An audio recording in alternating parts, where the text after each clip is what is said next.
Before we go any further, let me ask you something quietly.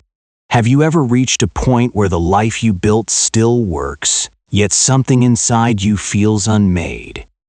Not a breakdown, more like a slow inner corrosion, the sense that your old identity can't carry the weight of who you're becoming. Centuries ago, the Hermetic craftsmen of Europe called this the great work. Outsiders thought they were chasing gold, but their sealed notebooks, written in riddles, drawings, and deliberate misdirection, were really blueprints for turning a fractured psyche into a unified one.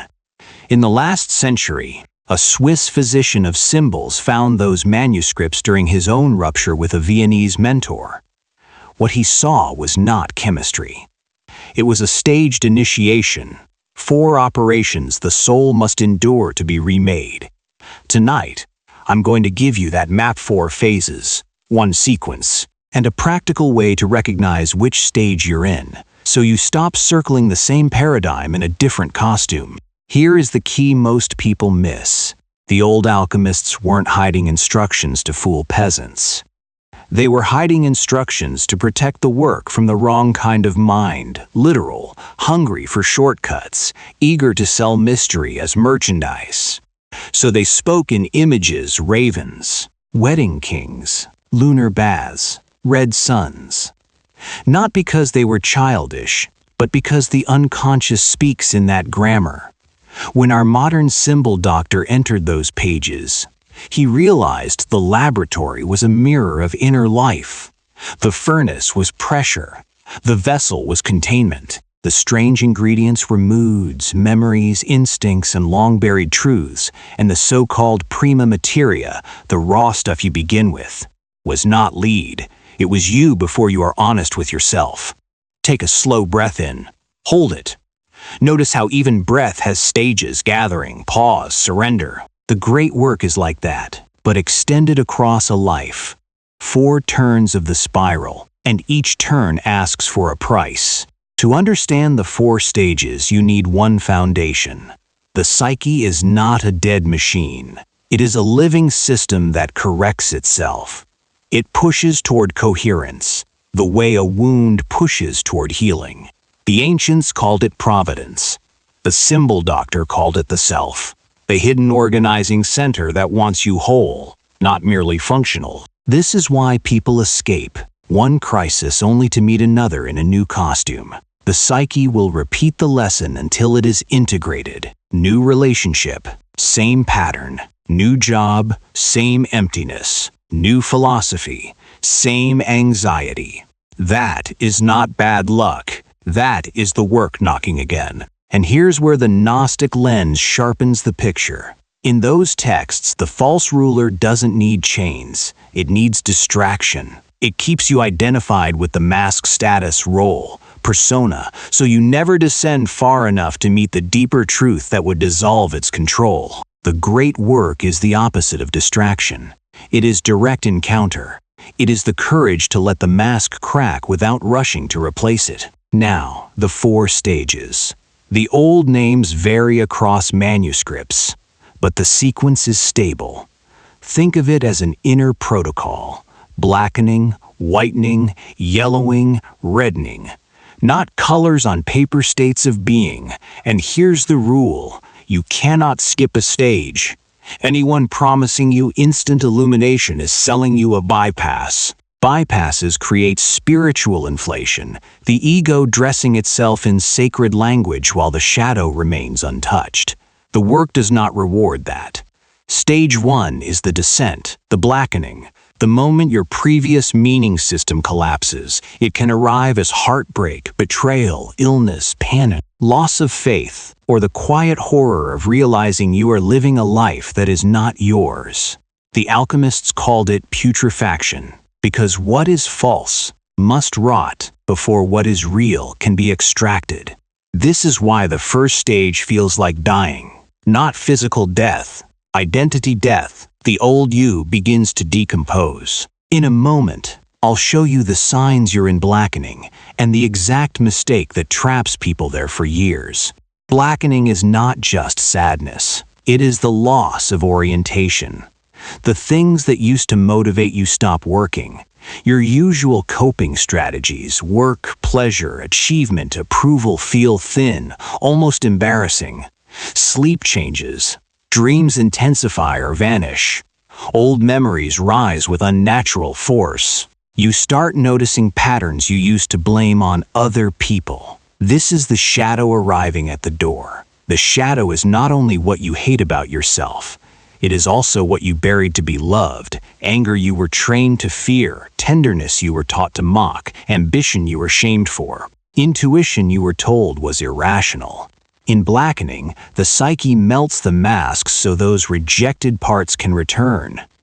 The great danger here is the quick fix reflex. The moment the ego panics, it tries to restore the old world, rebound relationship, new ideology, numbing substances. Constant scrolling, forced positivity, spiritual entertainment. But blackening requires containment, not escape. The vessel must stay sealed long enough for decomposition to finish. If you're in this stage, the goal is not happiness. The goal is honesty without collapse. The alchemists had a warning for blackening. Open the furnace too early, and the work turns toxic. In modern terms, if you force a premature rebirth, you build a new identity on top of the same fracture.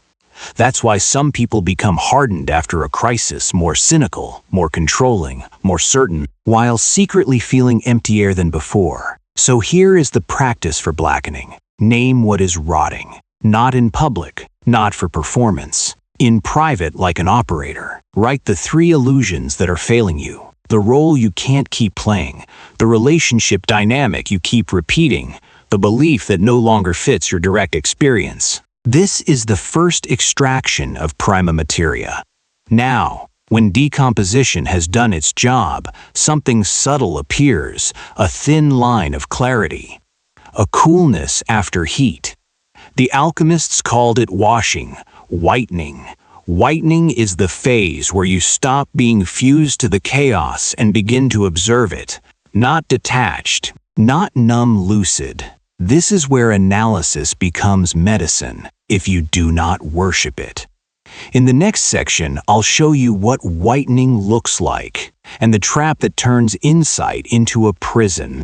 Whitening is the first return of inner light, but it is moonlight, not sunlight. It reflects. It reveals. It does not yet empower. In this stage, you begin to separate I from what happens inside you. You notice, this is a thought, not a command. This is a mood, not a prophecy. This is a wound speaking, not destiny. This is why dreams become important here. The psyche stops flooding you and starts communicating.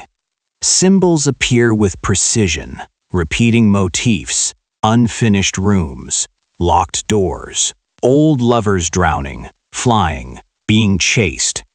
The unconscious is not being dramatic. It is giving you data. Whitening is also where you meet the inner counterpart, the bridging figure between your conscious stance and the deeper psyche.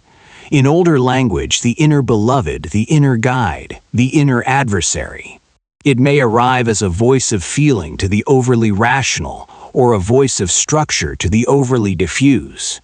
Its job is to compensate your one-sidedness and pull you toward wholeness. But whitening has a trap, endless reflection. People can spend years interpreting themselves, explaining themselves, intellectualizing their pain, without transforming anything. Insight becomes a substitute for change. In the next section, I'll show you how to know whether you're truly whitening or just collecting mirrors. Here's how you tell the difference. Real whitening produces behavioral consequences. Your nervous system begins to choose differently. Your mouth stops agreeing automatically. Your body starts rejecting what it used to tolerate. You don't just understand your pattern, you interrupt it. False whitening is elegant self, knowledge with the same old life. It's the person who can describe their childhood wound in perfect language, then repeats the wound on schedule. The alchemists mocked this as washing the ash forever. Clean water, no fire. Clarity, no embodiment. So the practice for whitening is simple. Take one insight and turn it into one boundary. One conversation, one refusal, one new discipline, not a personality overhaul, an experiment that proves the psyche can reorganize. Now, if blackening is decay and whitening is purification, the next stage is the one almost nobody talks about. Because it demands direction, the old texts call it yellowing, the first appearance of inner gold. Yellowing is not happiness, it is meaning. The moment your life stops being a reaction to wounds and becomes a response to a calling. You stop asking, "How do I feel safe?" and start asking, "What am I here to build?" This is where the Gnostic angle becomes sharp. The false ruler loses power when you stop living by borrowed scripts. In the next section, I'll explain yellowing and how it emerges as a third path between inner opposites. Yellowing is the dawn after the moon.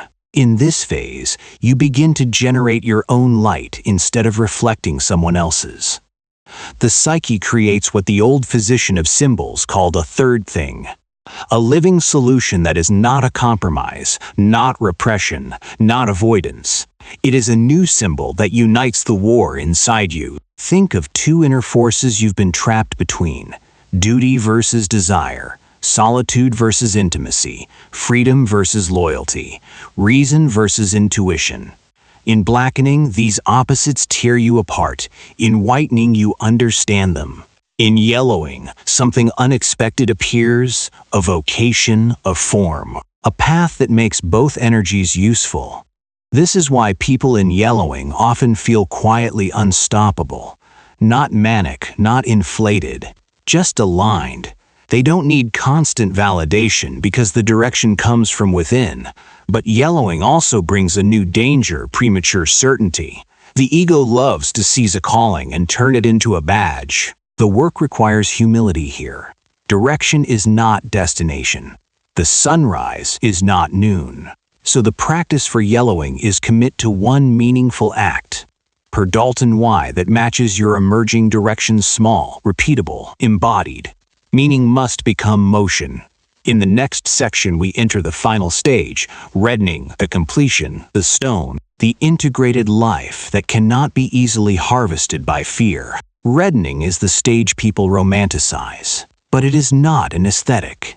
It is heat made stable, fire that no longer burns the house down. The old texts describe a red king crowned at noon, blood, iron, the rising sun, because this is where spirit and matter stop fighting. Psychologically, reddening is integration. Shadow is no longer a hidden saboteur. It becomes fuel, redirected into conscious purpose. The inner counterpart is no longer a haunting projection. It becomes a bridge to creativity and depth. The persona becomes a tool you wear, not a prison you live in. And here is the practical marker. You stop being ruled by compulsions. Not because you became perfect, because you gained a center of gravity that holds under stress. When life shakes you, you bend, you respond, you adjust, but you do not shatter into old scripts. This is why the Gnostics would call reddening liberation from the counterfeit paradigm. The false ruler thrives on fragmentation. A divided mind is easy to steer. A unified psyche is inconvenient to manipulate. Reddening is not never feeling fear. It is freedom from fear as a master. Emotion becomes weather, not a god. In the next section, we must address the most dangerous passage of the work, the death point between stages, when the old self is gone and the new self is not yet stable. Every authentic great work contains a peril, the interval where the ego loses its old anchors before new ones form. The old alchemists called it mortification, sealing, the Black Sea, the tomb. In human life, it feels like suspended animation, neither who you were nor who you're becoming. This is where people panic and reach for authorities, new gurus, new dogmas, new addictions, anything that tells them what they are. And this is exactly where the counterfeit paradigm regains access.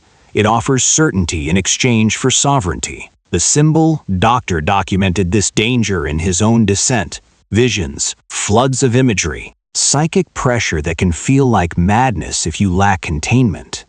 The point is not to glorify instability. The point is to recognize the requirement. The vessel must remain sealed. You must hold the tension without forcing a conclusion. So what protects you in this interval? 3 things.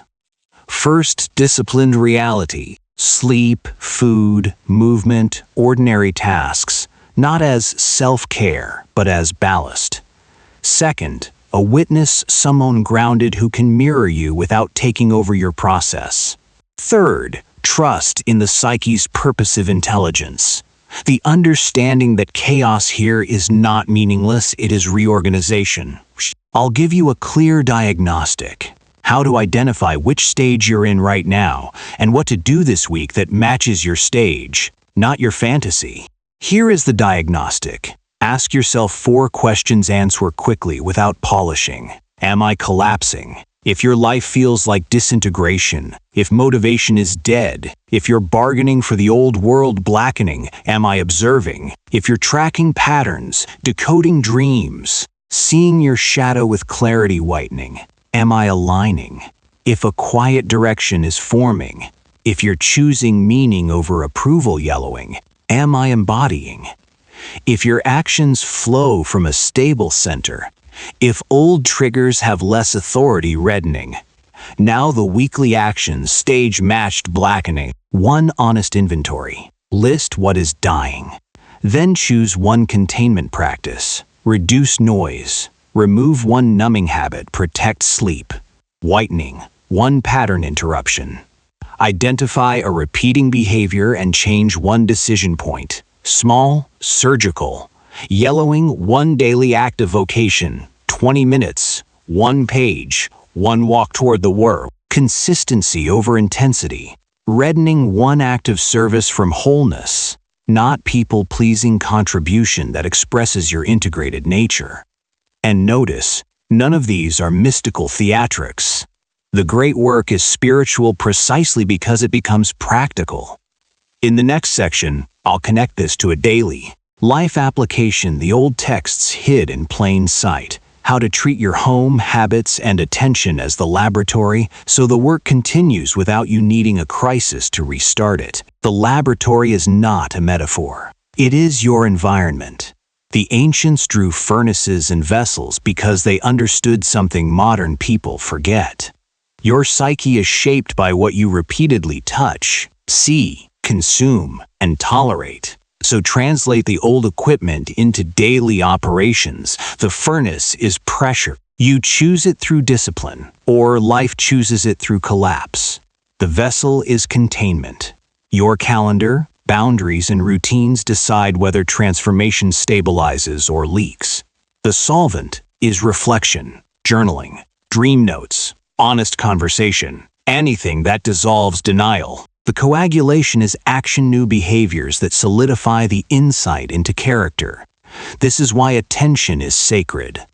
Whatever you feed your attention becomes prima materia. If you live inside constant outrage, comparison, and noise, your base matter will be anxious, reactive, and easily steered. If you guard attention, you raise the quality of the material the self can work with. So here is a simple rule. Your home must become a supportive vessel. 1 clean space, 1 screen-free hour, 1 nightly closure, ritual lights down, notebook open, 3 lines. What decayed today? What clarified? What direction emerged? In the next section, we'll address the ending. What gold actually means here, and a closing call to action that feels earned, not salesy, so viewers convert into subscribers. So what is the gold of the great work? Not wealth, not status, not a permanent spiritual high.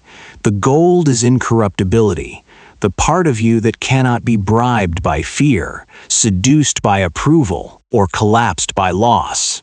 When the psyche integrates, you still feel pain, but you stop being possessed by it. You still face uncertainty, but you stop outsourcing your authority.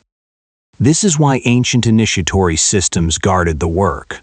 A person with a stable center becomes difficult to govern through shame, difficult to manipulate through panic, difficult to sell an identity to. In Gnostic terms, you become less compatible with the counterfeit paradigm because your attention is no longer harvestable on demand. And here is the paradox. The more whole you become, the more human you become. Not perfect honest, you can admit shadow without collapsing. You can love without merging. You can act without performing. If this video found you at night, if you felt pulled to click without knowing why, treat that as a signal. Your psyche is asking for the next operation. In the final section, I'll give you the closing transmission, a concise 3-step great work protocol viewers can do tonight, plus a strong engagement line that fits the tone: calm, precise, and activating. Now we move from insight to operation. Here is the great work protocol you can do tonight. 3 steps, 4 stages, 1 authority shift. Step 1. Recognition. Ask, which stage am I in? Blackening, whitening, reddening, name it without drama. What you can name, you can work with. Step 2. Declaration. Place a hand over your chest and say calmly, I will not rebuild my life on the same fracture. I cooperate with the self that seeks wholeness. You not pleading, you consenting to the process. Step 3. 1 matched action. Do it within 24 hours. Blackening. Remove 1 numbing habit for 1 day. Whitening. Interrupt 1 pattern once. Yellowing. Do 20 minutes of your emerging work. Reddening. 1 active contribution from your center. That completes the circuit. Matter, fire, washing, gold. Now, your turn. Comment. Which stage you in? Blackening, whitening, yellowing, or reddening? And 1 action you take in the next 24 hours. Subscribe if you want the next transmission, the hidden symbols, the dream keys, and the practical methods to keep the vessel sealed until the work is done.